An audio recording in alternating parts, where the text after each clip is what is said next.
Hey there, I'm Rabidru and welcome back to another Starcraft Broodwar Remastered cast. Today we have a TVT with Artosis versus Nitekat. This game came to me from Nitekat as a result of the fact that BattleNet was down, so they played on the Shield Battery ladder. Just a shout out to Shield Battery for giving us Broodwar players an alternative when BattleNet shits its pants for a few days and doesn't work.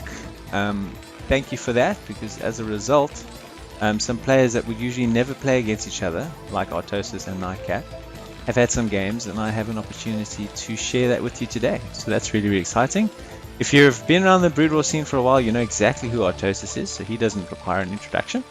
But Nitekat is a regular in the Starcraft foreign Broodwar servers, like the CPL, practice group, the No Worries ladder, etc. And he sent me this replay to cast it, and I'm very excited to see how he goes against Artosis. They're playing on Butter. I know absolutely nothing about TVT except that you tend to build a lot of mech. So let's see what build the players go for. It's always difficult as Nitekat here is the underdog, because he's about a high D, low C rank player against Artosis, who is a very experienced A rank Terran. Very difficult as an underdog to play without, the psychological impacts of knowing I'm playing against a better player, so I don't want to mess up, or I don't want to change my game too much. I recently cast a game of Nitekat against Hawk, where I thought he played very well, and Hawk is also a very elite player. So I don't expect him to make any blunders or any mistakes. I just expect Artosis with the superior skills to just execute his build a little bit more crisply, and that will probably be the difference between the two players today. This is like it's like I'm looking in the mirror. Barracks are just about the same time. They're just about the same place. I think you float them after you build them, or you build a single marine. I actually don't know. What is that? Apply deco. Alright, so Artosis is sending down his SCV. For those of you who don't know, this map is Butter. Not used on the ladder, but used a lot on the ASL and other tournament scene, and is a map that is used for the Shield Battery as well, by the looks of it. It's a very decent one. It's quite new. People argue that it's pretty Terran favored in versus Protoss, but I think it's a pretty nice balanced map. People enjoy playing on it.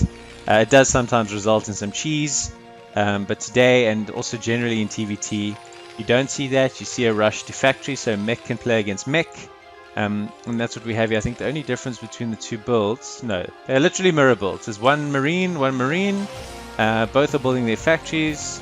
Nitekat's factory is slightly ahead. Otherwise, we are literally dead even. You couldn't get much more of a mirror than what we're seeing right here. Oh, Nitekat also casts. I've just been informed by some of my friends in the Twitch chat. We are recording live here on Twitch today, so if you're watching me on Twitch and you haven't already followed, please do. But everybody who joins the chat does follow, so thanks for that. And if you're watching this on YouTube, then hit the like button, and please subscribe if you enjoy Broodwar casts. I'm here twice a week, and I focus very much on the foreign scene, players that don't get a lot of exposure. And our main mission here is to get people interested in and playing Broodwar. So if that's something you want to do, then check out the links in the description below to all the various foreign Broodwar Discord servers. And I look forward to meeting you and seeing you there. Alright, so it's the game of the floating buildings thus far. Command center, command center. If I didn't know that this isn't the case, I would swear these players are communicating over radio, going, okay, build command center now. Okay, build factory now. Okay, so we're on 3 factories. However, Artosis, being Artosis, has decided he's not going to do that. Okay, so minor observations here.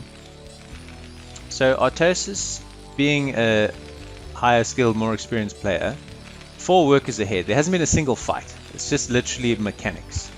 Continuously going with your worker production. He's decided to stick with a 2 factory build. Nitekat has gone 3 factories, so potentially I don't know the meta of this game at all, but a lower econ timing would be why this would happen. But honestly, I'm not, like I said, not too familiar with it. We're laying some mines in case tanks roll up. I think, if somebody can correct me in the chat, can your vultures trip mines? I don't know. So if you're floating up here, so if Nitekat floats a vulture here, will he trip this mine? Or is it only other ground units?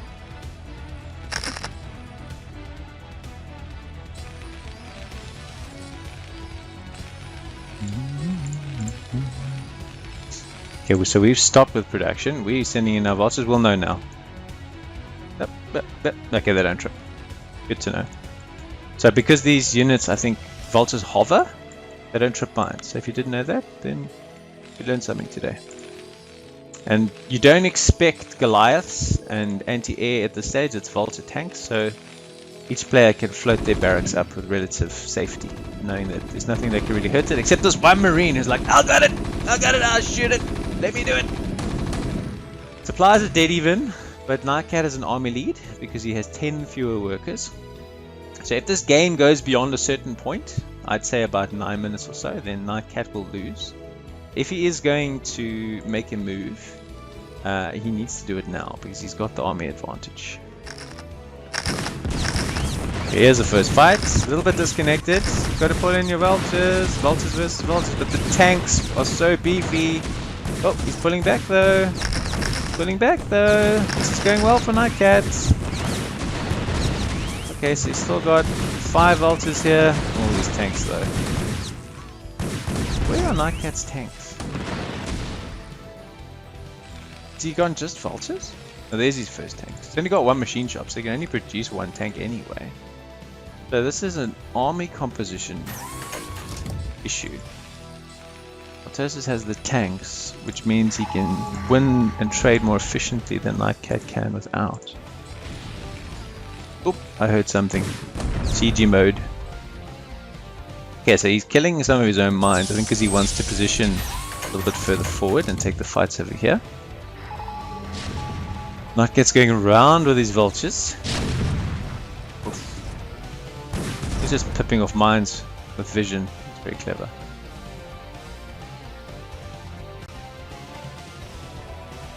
Okay, so he's laying some mines here in case he wants to expand. Coming around this side, he's going to get hit by siege tanks. Well done, he pulls away just in time.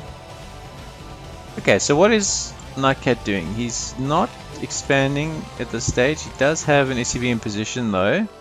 Doesn't have the money to expand. He's going up to 5 fact production.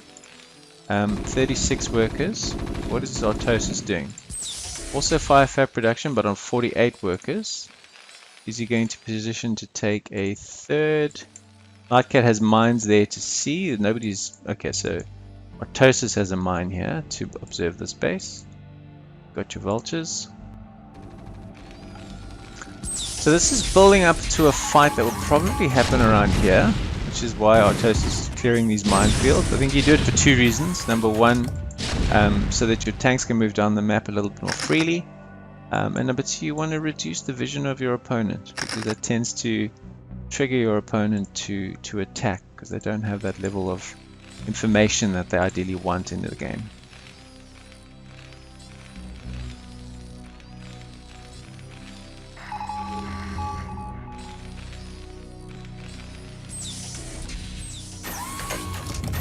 Okay, so Artosis is a superior macro, and having had many more workers for much longer means now that his army is just growing at a faster rate than Nitekat's is.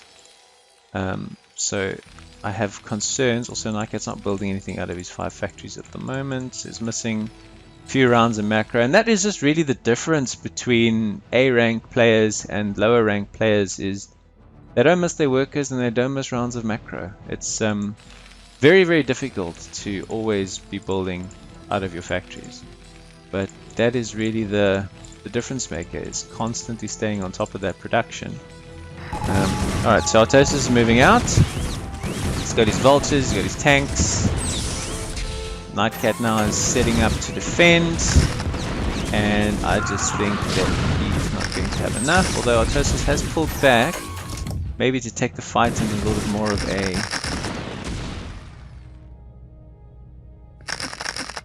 favorable position. Well, I think he might consolidate and bring some more forces down. Okay, so the fight's not going to happen here. So Nitekat's taken another base, which Artosis hasn't seen yet, although he's got his barracks here, so he's going to see these SCVs. So he's going to know that that's there. I've watched his stream a bit. I know that base denial is a big part of his strengths as a player. He's good at killing expansions. He's also good at screaming that once you kill the Paradox expansion, it doesn't matter because I can just take another one. But that's another topic altogether, I guess. Alrighty.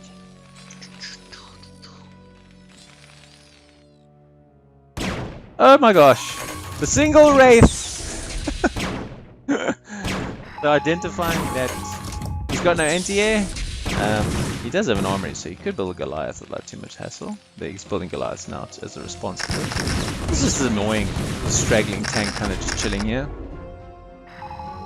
Okay, I think Artosis is rolling in now for the death move.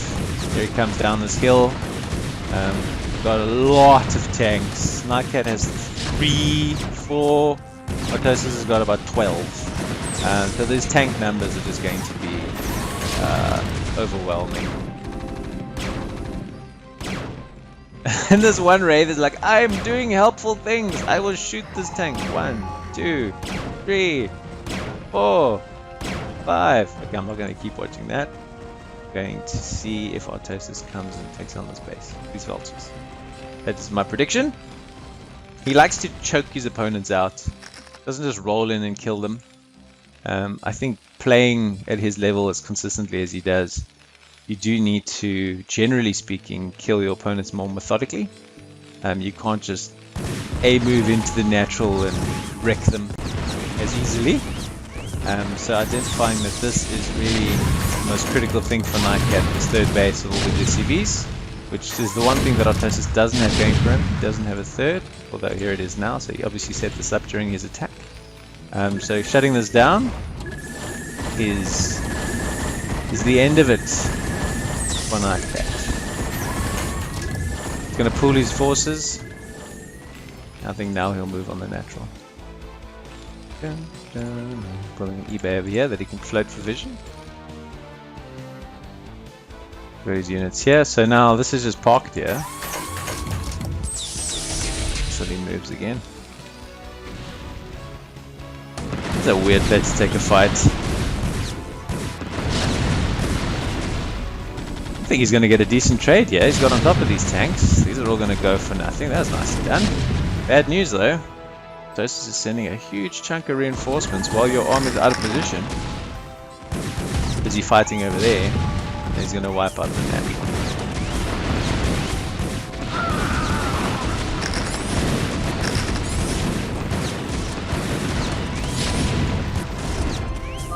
Yeah, GG. Solid game. No issues with how Nitekat played. I thought he played very well. I just think a very good demonstration of superior macro. There wasn't amazing micro really required in this game. Just hitting your workers, hitting your production, taking good trades in the early game. I think those vultures, the vulture only composition in the early game of Nitekat versus the vulture tank composition of Artosis, and then Artosis was ahead on workers for virtually 100% of that match, and that's what got him across the line. But GG Nitekat, shout out to you. Thanks for sending me these replays, much appreciated. If you enjoyed the cast, then I cast twice a week on YouTube and also over on Twitch. Follow the links in the description below. Until next time, I'll see you soon.